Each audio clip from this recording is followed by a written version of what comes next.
همو خوندکارن زانکو آکره نه بریال زانکوی تمام ببن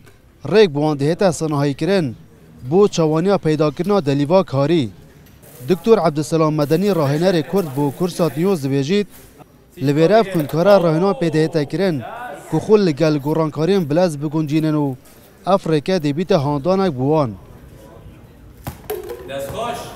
سه تشتی تین پیگ و تبیا پیگ و پریوب چن. یک شو استعدادات جحیلی خوب خویه دو اف جینگاه اوا جحیلی حاضر کتکو پیگهت اکادمینا زانکو پیمانگا و اویتنا سه اف بریار بدست چاپ شن وی جینگا کاری و آبوره که وسط دروز بکن بشوازه که هاو تریب متوازی پریوب چید نه ترکیز السر هندک تشتاب کت الهندک عرده چاپ شد بشکل متوازی هاو تریب الهمی کردستانی پریوب چید. اس وغيري ما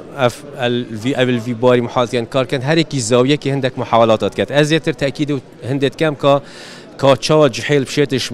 اش عقليات لوكالي بدر كبيتن وتبجيت جو جهان جهورين قالكت مازنيت دهين ماكينه ما حتى كماكينه كلاسيكا تقليديه محاولات كتن خول قلب ونكب جنجينيد بس هندي هند جهورين بلازن اكاديميا وبريار بدس هند سريع فيرانا جيد.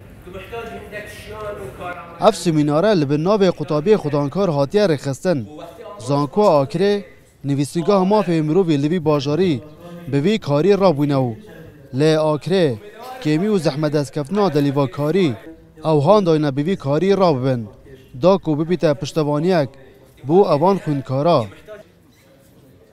ما ناونیشانه که نی و مدرن دکتری هنای قطابی خدانکار البته قطابیت ما برینو که اگر تو ساکی همی الویت ویویت چندنا دم درد چن لکولوژو پیمانگاهی صحت کنه کاری نه ام دینو که قطابیت خوب برهف کن حتی قطابیت ما بلکه شانه درست کردن سیویاش نبن ام سمینار به قطابی رایت دخین و القطابیت کن برهف و آمادت کن داکو صبح المستقبل کی تقدیمی کار اگه کتن قطابیت ما برهفیت و آماده بید. چند ساله که لآکره به هزار خوندکارین درچو یین زانکو پیمانگان هنه لیجبر کو دامزراندن وک پیتوی نینه و آکره کمته دلیوا کاری پیدا دبید پتریا اوان خوندکاران دما لزانکوی تمام دبن بیکار دمینن ابرو به صدان خوندکار دوی سمیناره دا پشکدار بون